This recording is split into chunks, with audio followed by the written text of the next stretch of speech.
a SKU, um, the SKU or the UPC to use. And I usually provide a little bit of context, like 1 or 2 sentences about where the name came from, if there's any meaning. And maybe mention if it's going to be a one-time beer or a year-round, but nothing about color or appearance or anything of like that, anything of that sort. And I let him just go from there, and have learned that that works great. And that stuff we get back from him is really, really cool. And I really think that that opened up a lot of his creative process over time. And that comes back to something I mentioned a few minutes ago about selling us on the first draft, which when something comes across to me now, it's my first time seeing it. I really have no idea where it came from, because I wasn't really involved in very much in like the creative look of this particular label.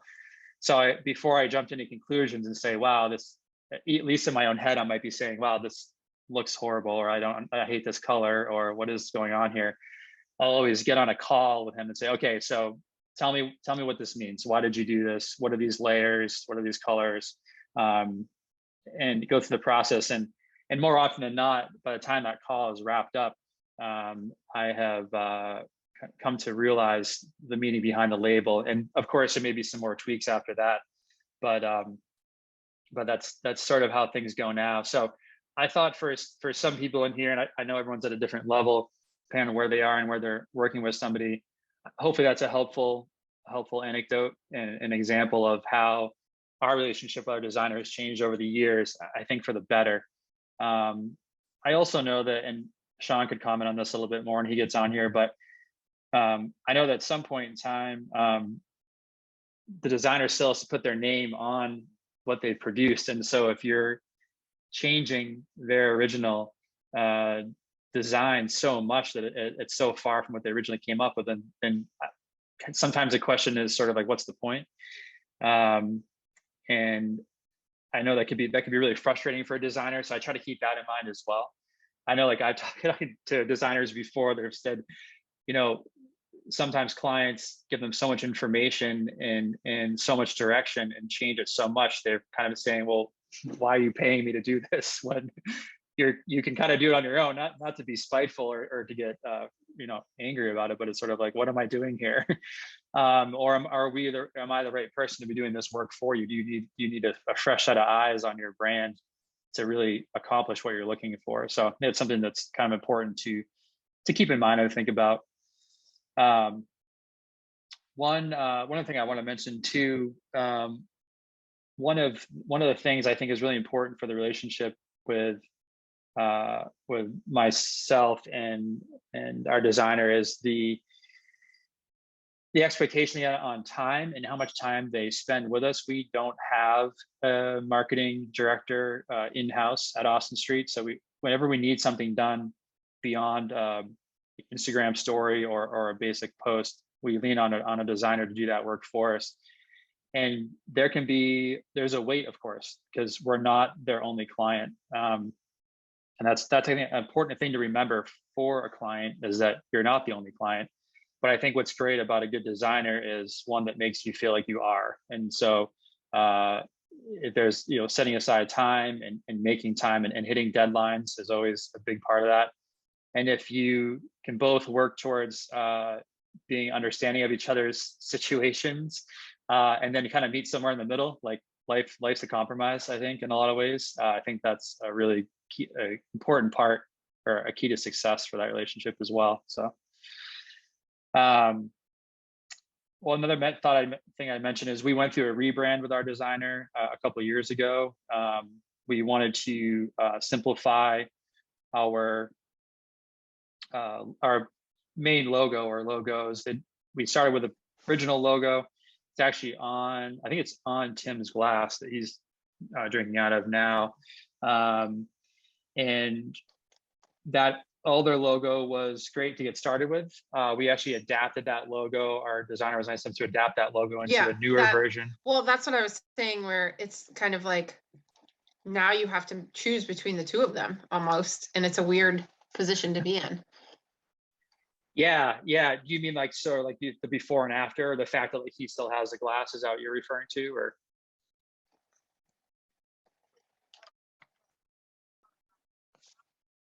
Um, so yeah, so as far as that was a really great experience, and it is a little weird to sort of give that up, but um, the first logo, but we were ready to do that. It seemed like it needed a refresh, and I think the designer did a great job of adapting that originally for us, and then going through a full rebrand eventually as well. And when he first sent the rebrand package over, I'm thinking this looks so much like what we have right now.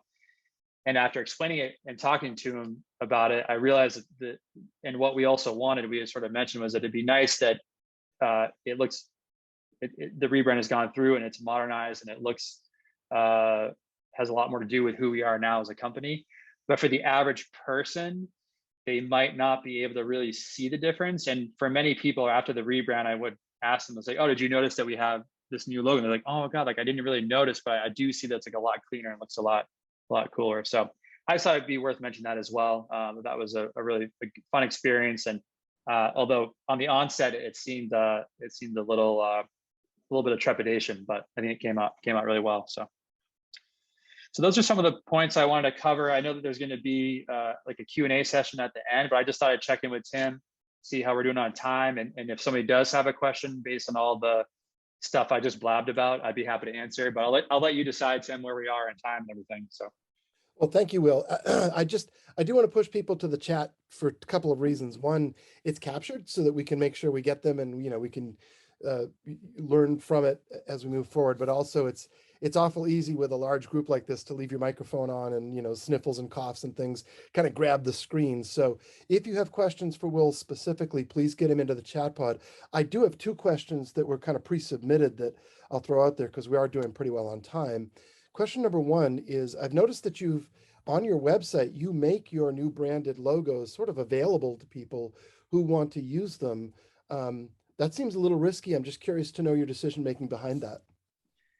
That actually comes from the rebrand, where we work with a lot of different people that are reoccurring items. So things like festivals or distributors or retail, wholesale retail partners. We donate a lot of beer to one Longfellow Square, and my parents are avid attendees of shows there, and my mom noticed a couple of weeks ago that they had the old logo on their website still, so she sent me a screenshot. So you never know where you're going to find the old logo laying around, but it's not cringy, but you're kind of like, ooh, you kind of notice that it doesn't really make a huge difference at the end of the day, of course, but obviously I noticed that. I'm like, oh yeah. So I sent them the new logo, and they have it. And actually, the idea I got from putting it on the website was actually from Oxbow. Oxbow has always had their logo available on their website to use, with the idea being, that logo is marked, it is trademarked for us. So the idea is like, it's there, and sure, some may abuse it, but the idea is that 99% of the time, it's just to make sure people have access to the new logo. If they have to make a poster last minute for some marketing materials, it's like right there, ready to go. So. Right. And one last quick question, because I see there's there's a fair number of people from the brewery side of the equation here, which I think is fantastic. And by the way, if you're from a brewery and you have a particular brew that you think I should, as an absolute beer lover, should try, get it into the chat pod so we can all benefit from that. The second question, though, is I've heard a couple of times, and actually it's been quiet as of late, but the beer market in the Northeast is crazy. It's just too crowded. And do you feel like there's still room to grow? Do you think that we're saturated? Do you think there's a shrinkage? Where are we in the maturity of the craft brew world today? That is a very common question. It's a good question, and it's something that I think should be considered all the time. So we opened in 2014. I actually looked this up before the conversation because I thought it might come up, and there is a huge growth in craft beer between 2013 and 2015. We opened in 2014 in Maine. We were about the 40th brewery at that time, and we were unsure at that time if there were too many. When Jake and I were talking, like, should we still do this? Is it a good time? We decided obviously go forward. And there's been about 120 breweries that have opened in Maine since then. So we I don't know where everyone's thought process was at, of course, but there is room. Everyone's here, they're operating. Um, I think what I found, there hasn't been a lot of additions in like the greater Portland area though, per se. I mean, there has been a few like Good Fire, Bellflower, at least in our neighborhood, Mass Landing. But I think people are smart, and they open a brewery, and they're successful when they understand what they're going to be. So are you going to be a small pub style brewery where you're producing beer and selling it on premise only, and you're just your neighborhood pub? You have that, which is a very important part of a community. Are you going to be producing a large volume of beer and distributing it around the state, or maybe New England, or maybe the country, and you're not really going to have a lot of retail concentration or focus on retail? So I think people, whether they have the idea or not ahead of time, they, I think, naturally fall into place based on who's buying their beer and how much of it. And we all kind of end up being, we all kind of change the piece of the puzzle. We kind of morph, and we kind of fit into where we're supposed to be, and learn to be with each other. I will say there is a lot of beer in Maine. There's a lot of beer coming in from out of state as well into Maine. Although I think Maine consumers, for the most part, I've seen a lot of beer come into Maine and get pushed back out, and is no longer distributed here, because I think Maine beer just overpowers a lot of brands. So it is a really strong brand, which is really good. But there's only so much room on the shelves.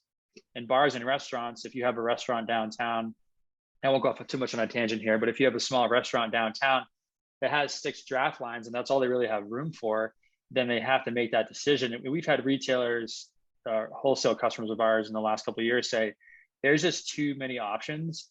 And because Austin Street has always had made a great product and has provided us great customer service and always gotten us the beer that we ordered, we're just gonna lean on our people that we're used to working with. We're gonna lean on Austin Street. We're gonna give you guys a dedicated line, and just focus on some of the original people we started with. So just a little bit of insight, but yeah, it's a good question.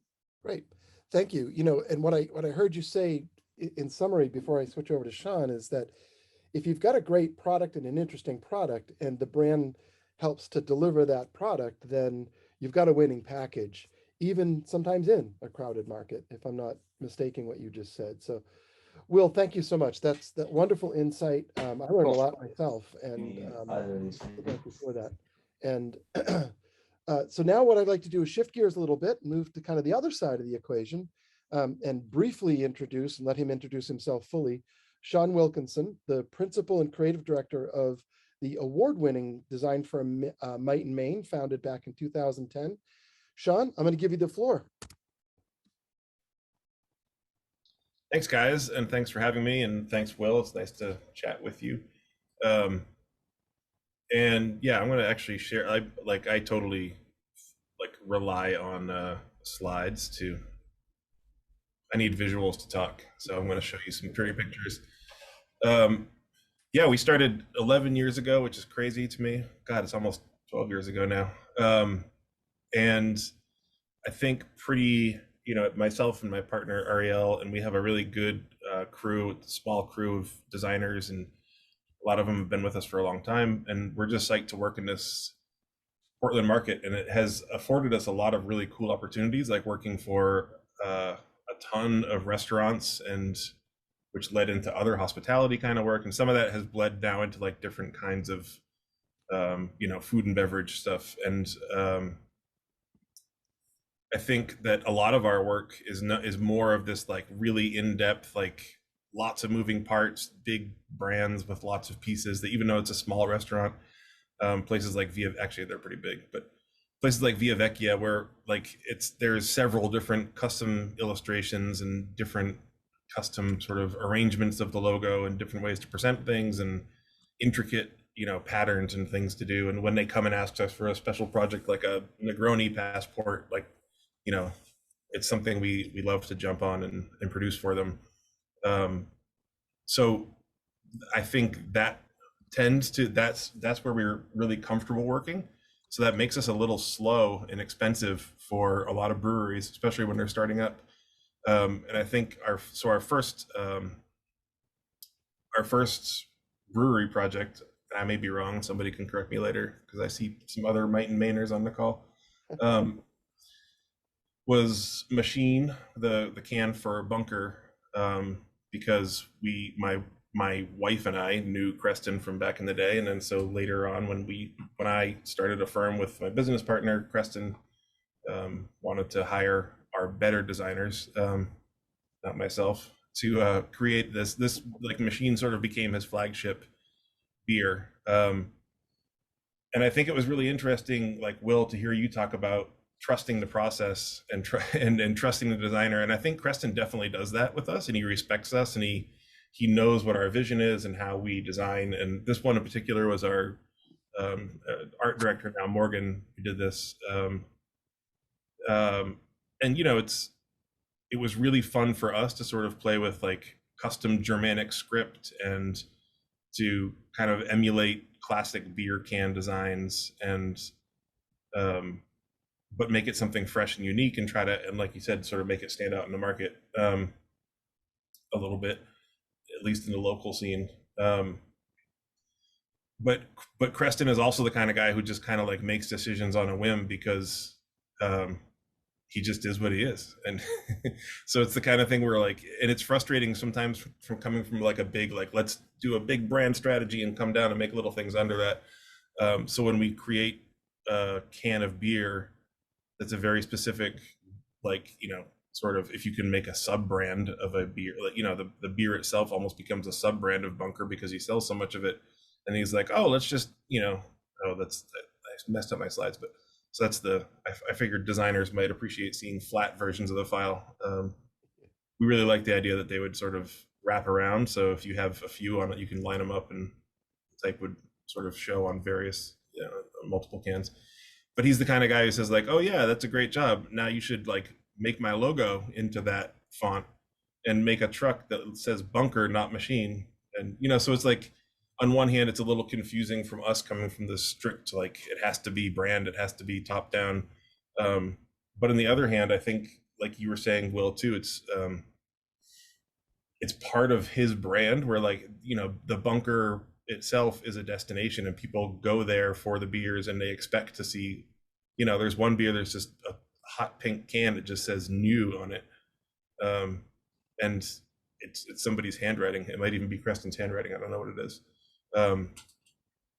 But he's also like, so he brings us really sort of fun projects. He's sort of an outlier for us, and we mostly are trading, you know, beer for design at this point with Creston. But he brings us weird stuff, like say like, oh, I want this can, I'm going to make a coffee beer and I want it to look like a New York coffee cup.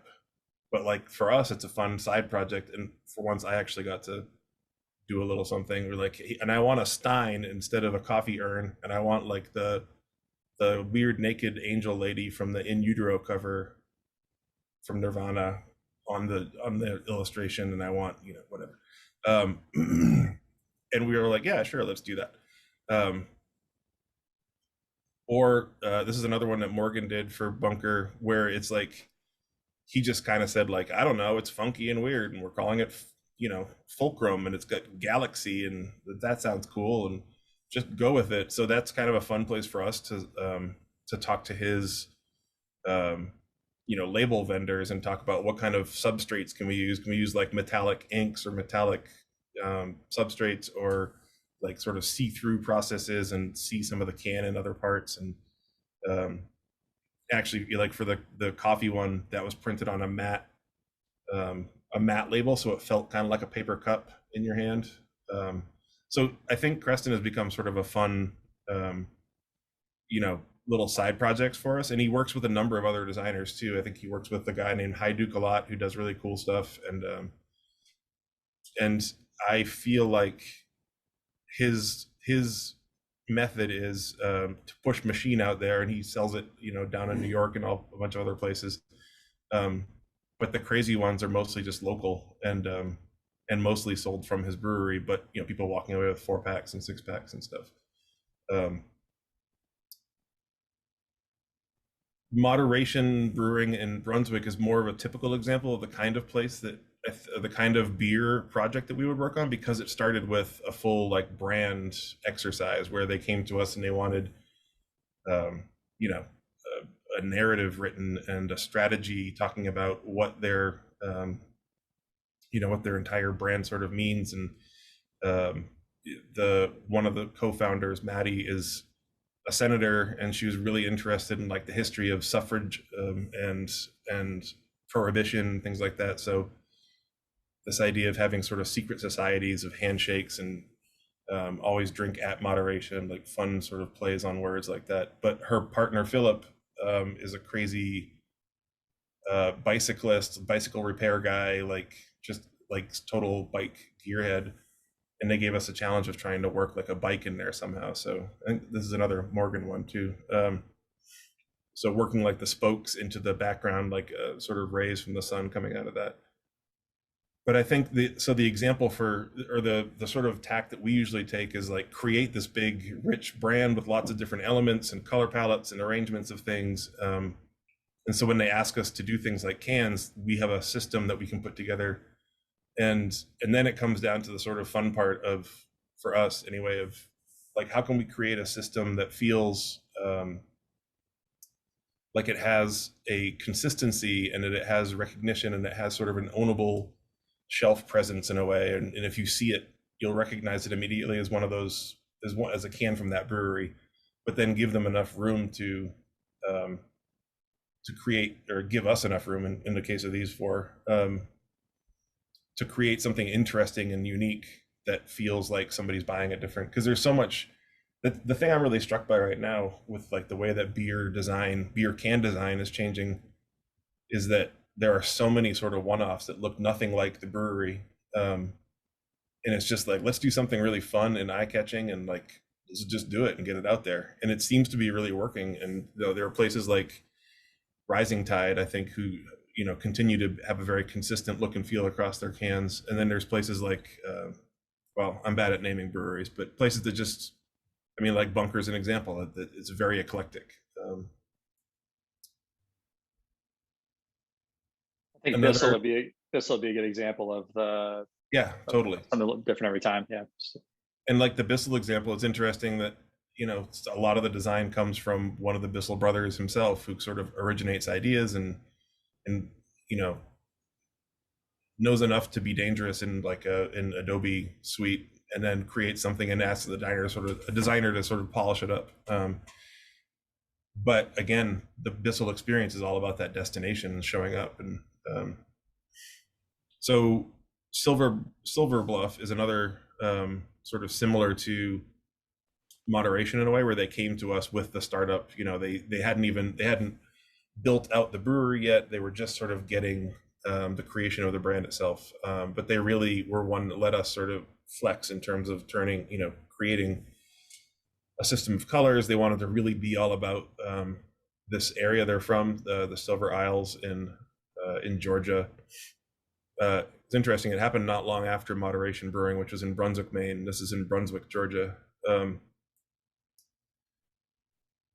So again, creating a system of custom illustrations and type styles and things like that. And the original sort of, and I think this is kind of our path that we generally take, is to kind of create certain levels of consistency and then see how much we can sort of break it and play with it a little bit and do something that looks unique and different. And it's interesting. We've worked with two of the biggest breweries in the state that I won't mention their names, because whatever. And they both came to us with a very similar project, which was, the consumers love our IPA, but they don't know that we're also the same people who make this summer ale. So their whole, they came to us with this problem. We've been around for 10 years. Our cans look so different, and we really have a can focused distribution method that, we need to try to unify our cans and create a top down branding system. And this idea of trusting the process and hiring a designer for a reason is something that escaped us in both of those processes, where I think there were just, leadership tends to come in and maybe have they're a little bit too close to it. and they're a little bit too attached to the old ways, and it's hard to make a big visual change because you get really attached to what you've been doing. But I think, and I feel like I say this to almost every new client before we work with them, is that one of the most valuable things we can bring as a design partner, besides, I mean, I hope that design expertise is a given. I hope that you trust that we're good designers and we can make stuff look pretty. But a sort of objectivity that we can bring is really valuable. So coming into a process and not being close to it and being able to sort of step back, to the 10,000-foot view and say, what is everybody else doing? How can you be differentiated? How can you own a little piece of the market and still be yourself and tell your authentic story, but but not tell it in a way that maybe people aren't understanding. And I will say that one of those companies went on to work with another firm and did, I thought, a really great job like 5 years later. And one of them has just sort of made a lateral move and is doing the same thing. And I think it comes down to like how willing they are to embrace change a little bit. So I think these are, again, like good examples of sticking within a system and seeing how much you can sort of change it and break it a little bit to make somebody excited to see a new can out there on the shelves. These guys do a really good job of basically like coming back to us every time they have a new can that they want to do, and it's just we just are part of their team, and it goes back to what you were saying, Will, about that relationship. Now there are multiple people on our team that understand this brand, and we might, one of 3 or 4 different designers might be working on one of their new can ideas because it's just sort of like we've become part of their language in a way, but I don't think in a way that imbues them with too much of us, but in a way that's still uniquely them, but we really understand them. In fact, we're right now working on their new holiday designs, and there are at least 2 different designers working on these. This beer also sounds really interesting, with an 8.3% juniper berry IPA. But I thought these were really, it's like their version of the Starbucks cup, like seeing how they can feel holiday but non-denominational, feel like themselves but break away a little bit. Like I love this little wreath that's happening here with their circle version, and even in one of them, like changing, instead of being Silver Bluffs, like calling it Silver Bells, and making a little sort of celebration of 2021. I just got an alert that said participants can now see your application, so I hope that I haven't just been talking without visuals so far. No, you've been good. We're seeing them. Okay, all right. So yeah, I think that, again, I sort of lean on slides, so I have something to talk about in front of me and I can just babble a little bit. But one of the points that I didn't get to make with this is, I think that beer cans are a really great way for somebody who is like breaking into the design profession to get a foothold and to do something really cool, because you're gonna, like, it's one of the easiest ways to, so we have to turn down a lot of requests for people who want just to help with a couple of cans or help with one can design, and we're just not built that way in terms of being fast and responsive and on the cheaper side. But it's such a great way to get like thousands and thousands of your design out on the shelves everywhere and have people holding them and get attachment to them. And it's amazing to me how quickly you get a name for stuff like that. And it's just sort of how it works, I think, in the design world. Like once you do one beer can, they're like, oh, that guy knows how to do beer cans. And I think there are folks out there who try to make it sound more complicated than it is. Like, oh, you got to get the government restrictions right. You got to get the UPC. And like, honestly, the brewer is going to have the UPC, and the printer will tell you if you don't have the type size right. And there's templates out there. It's super easy to find and search. And yeah, there's always a couple of horror stories about weird little mess ups and misspellings here and there, but it shouldn't be daunting at all, and it's a really fun thing to do, and that's why we keep doing stuff for Creston. I think it's fun to see stuff on the shelves at Whole Foods or in a brewery or whatever, your local shop, or in your friend's hand who didn't even know that you designed it. I think that was most of the things that I meant to ramble about. Great. And Sean, we've got a question specifically for you. Let me turn my camera on so you don't think that it's a disembodied voice out there. Specific question for you coming from Dustin.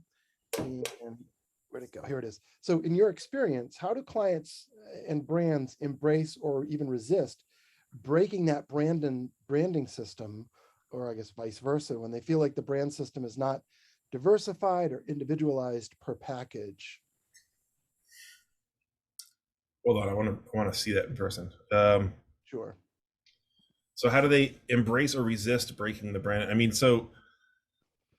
I think it depends. A lot of it comes down to trusting your designer, and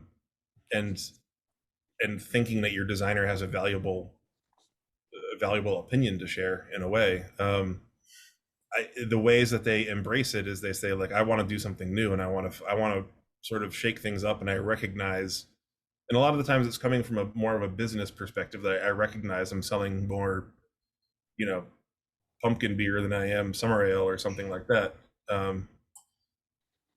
But they have to be willing to step outside of their comfort zone and embrace the fact that, like, design is a profession that has, we go to school for this, right? And we sort of study it, and it's one of those jobs where you never stop thinking about it. Like, I don't know how to buy wine because I only buy things based on what the label looks like. I buy a bad wine that looks great. So I think the way that they resist it is, they get scared. It's too different. It's not what they're familiar with, even though that's what they hired us to do and paid us lots of money for, is to make it different. And how specifically it happened, I mean, it breaks down slowly over several conversations in awkward boardrooms. I don't know if that answered it exactly, but. Well, I've got another question, this one from Rachel. Thank you. I mean, I felt like there's some insights in there. Rachel's wondering if she saw some influences from Louise Feely, if I'm pronouncing that name correctly. Yeah, I mean, we definitely respect her work with some of the like the hand-drawn scripting stuff like that. We've had the chance to meet her, actually. She has a couple Maine clients, and she's very sweet about Maine, and even though we rebranded Gelato Fiasco and took her logo away. But she's awesome. She does really great work, and she's a great example of one of those designers that has such a distinct style for almost all of her clients, and it's enviable in a way, because people come to her for a certain look and feel, and I think people come to us for a certain look and feel too, but it's a little less pronounced. But yeah, I think we definitely respect Louise Philly. Good. Well, and now I want to bring Will back to the conversation, because we've got sort of a good opening question here for both of you two. Maybe we can switch over to Will for a second, and then Sean, get your take on this. But what would be your top 3 design principles going into any beer design label process?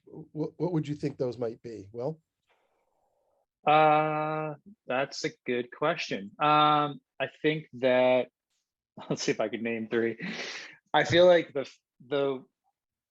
I mentioned aesthetics earlier. I think for me, and Sean will probably like roll his eyes as a designer, but that the label is clean, which, like, I feel like, what does that actually mean? I think that when you look at an Austin Street can, there isn't really a lot of information on there. I like sans serif, and I like things to be clean and simple. I have a background in the automotive industry and custom cars, and the whole point of, like, cars I used to own and used to work on, the prettier the car, the less stuff it had on it in most respects. So The badging was removed. The car was lowered. It had a lot of some of the chrome bits removed, maybe. And so Jake and I both have automotive history. That's patina actually comes from the patina on an old car, an old motorcycle. And if you look at a patina can, for example, or any of our cans, it has just the absolute minimum amount of information. So on the front, you've got the ABV and the size of the can. It's written in a certain way to satisfy the feds. And then on the side, you've got the government warning, of course, and you've got the UPC, and you've got a couple of notes on there about keeping it cold and please recycling. That's it. We've never included the ingredients. We've never included the SRM, which is the color of the beer, the IBUs. We've never had any motto or a tagline, and we have all those things. Or most importantly, we never include any tasting notes like this tastes like citrus and pineapple. And I guess our thought behind that, we know all those things about our beer, and we would love to share those with you if you want to come to the tasting room and like talk with our staff at the bar. But we love to get the can out there and just give everyone the most basic facts and let people discover the product on their own. That's always been our goal for those beers. And it's nothing against the people that like Foundation Brewing, good brewery friends of ours. They include ingredients and other things in the beer, which I think is really cool to look at, because it's like I can pour the beer out and see what the color looks like. So I'm nothing against it. That's just kind of always been our shtick in some ways, and we're not the only ones that do it that way either. I think nowadays are told more often than not what something is supposed to taste, what an experience is supposed to be like. When's the last time you went to a restaurant and didn't read a Google review about it first? Like I feel like I heard Sean. So I feel like I'm guilty of that. I do it all the time. I can't get away from it, and it's horrible. Like I hate it, but like you just do it.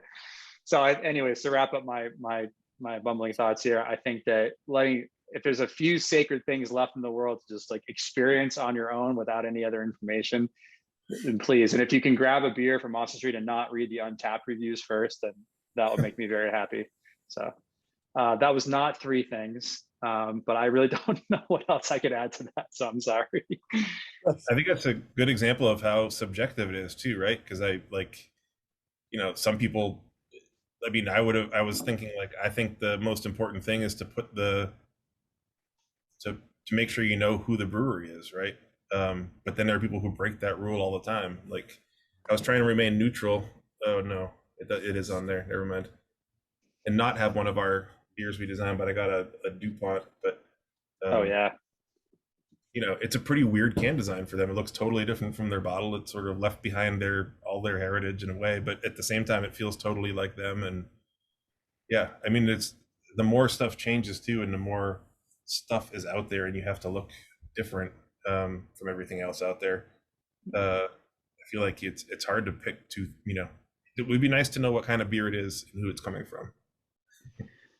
Yeah, I know it's important. And if you look at our beers, we have a core lineup. So if you look at like Patina, Anodyne, Florence, Rally, 6th Grain, Never Ender, those beers all have a core setup. So if you look at the front of the can, it's got the logo, the name of the beer, the ABV, and the size. And that means to us, that means it's a core brand. And if you see something that's outside of that box, it's probably a beer we don't produce year round. So that's the kind of way we kind of split up or how we differentiate between our core brands and our brands we have fun with. Just a kind of a side note, but I know it's usually an early question when we start working with a brewery is like, do you want your cans to feel like a very consistent system, or do you want them to be more eclectic? Yeah. Like Maine Beer Company is a perfect example of that, where it's like very easy you can't tell what it is from 10 feet away, but it's very easy to see when you get up close because the name is on the front of every beer. We actually, when we started our first label, we asked a friend of ours to do it for us, and we're like, oh, we love Maine Beer. It's really, really great. We love their style. And she produced this label for us. And then we put it out there, and Maine Beer Company called us and was like, "You can't do that label anymore." So it's kind of a good example of like trying to tell someone what you're looking for too much out of something, that especially isn't familiar with the rest of the beer market, might end up making you that exact same thing you said you liked, and therefore causing all kinds of problems. So, anyways. Interesting. Just a reminder to the audience, if you've got questions, as a couple of you have put them in, just go ahead and type them into the chat, and I'll read them to the to our speakers so that we can get their answers. In the meantime, one of the questions that, well, first off, I just want to respond to something, if you'll give me a second to do so. I love the idea, and one of my very favorite things to do is to try a new beer for the first time. And I love the idea of, you get a basic sense of what the beer is, but then the discovery is really here, not necessarily on the can label. I like that philosophy a lot, because that's one of my great joys in life, is to get to try a new beer from a company. One of the questions that we got ahead of time is, how do you manage the fact that on a beer can with alcohol in the beer, there are definite government restrictions and requirements and things that have to be there? Is that an annoyance, or how do you get not around it, but how do you work that in without it becoming the main focus of what you end up doing? And I'll start with Sean. Yeah, I think it's to us, it's almost it takes up so little real estate, really, at the end of the day, that I think we can find interesting. There have been times like that, I drew that silly Nirvana drawing, and then we had to figure out a way to jam a government warning in there, and that was a little awkward. But then that was part of developing the strip of information on the bunker cans, that it's not weird to have a strip of different color. I might just be like personally sort of against that concept, just because I remember like a seasoned designer telling me once to stay out of packaging design because it was so hard to do, because there were so many rules and regulations. And we did our first beer can, I was like, that wasn't very hard. And we did our first liquor label, I was like, that wasn't very hard. And that was harder than the beer can. There's so much information out there, and again, like you're not gonna hire a person who usually prints business cards to print a gin label. So that printer has seen, 100 gin labels come through, and they know, like, oh, it's, whatever, 2 microns too small or something like that. So I think trust your vendors, but also trust your, the government resources that are out there, easily Googleable. Yep. And Will, we're gonna go ahead and wrap up. I didn't realize we'd gotten almost to 7 o'clock, but Will, do you have any comments about that? No, Sean hit it on the head. I mean, it's early on. It's pretty daunting early on, especially we kind of learned about the Fed regulations on labels. It was a learning process with our designer, like we learned together. So that was a daunting task. And he was really good about that. I guess the advice would be to make sure you're not paying your designer to figure things out. But we learned together, and there's basically a template. We know what we need to do for each label now. The government is actually pretty helpful, and beer cans are easy, I think, compared to stuff that's regulated by the FDA. So if you're gonna create a label for something, I would do beer first and then move to FDA, because the nutrition facts is a whole separate part. But once you design a beer label that satisfies the federal government, it should essentially satisfy every state you want to go to. So I do have a funny story about that. Designing one of the first keg collars for Bunker, and I know that, like, we printed samples, we were measuring it here. I know that the type size was exactly what it was supposed to, like 2 millimeters, whatever it's supposed to be for the government warning on a keg collar. And we finally got on the phone with the TTB, the local TTB, and he said, "Oh, I'm holding a ruler up to the screen, and it's just not, it's like, it's half as big as it should be." And we realized that he was holding it up to the screen, not printing it out. So I sent it to him at 150%, something like that. And he said, "Oh yeah, that's fine." So we just increased the size of the PDF, and we knew it was right if we printed it out. Hopefully 10 years later, they've stopped measuring their screens. Yeah, well, don't get me started on that. I've worked with a lot of designers and have similar weird stories like that. Listen, gentlemen, we're darn near the top of the hour, and I cannot thank you enough. This has been fascinating. I've learned a lot. I hope that the many people online have learned a lot as well. If you're a member of the audience and you found this valuable, tell your friends. Look for the next one. We haven't chosen a topic yet, but we're still working on that. Will, I wish nothing but the best for Austin Street. Your beer's great, and I look forward to coming over to enjoy some. Sean, I know I understand you have an event this weekend, so I want to wish you the best of luck with that. And thank you also for taking the time out of your busy day to come talk to this group of people. We appreciate it more than we can possibly express. So I guess without further ado, we're going to go ahead and wrap it up and send you all to your evening. Have a great evening and weekend. And for those of you who celebrate it, Thanksgiving as well. Take care, all. Thanks, Awesome. everybody, Thank you guys. for attending, and thank you to our speakers. Have a great night. Thanks. You too. Thank you.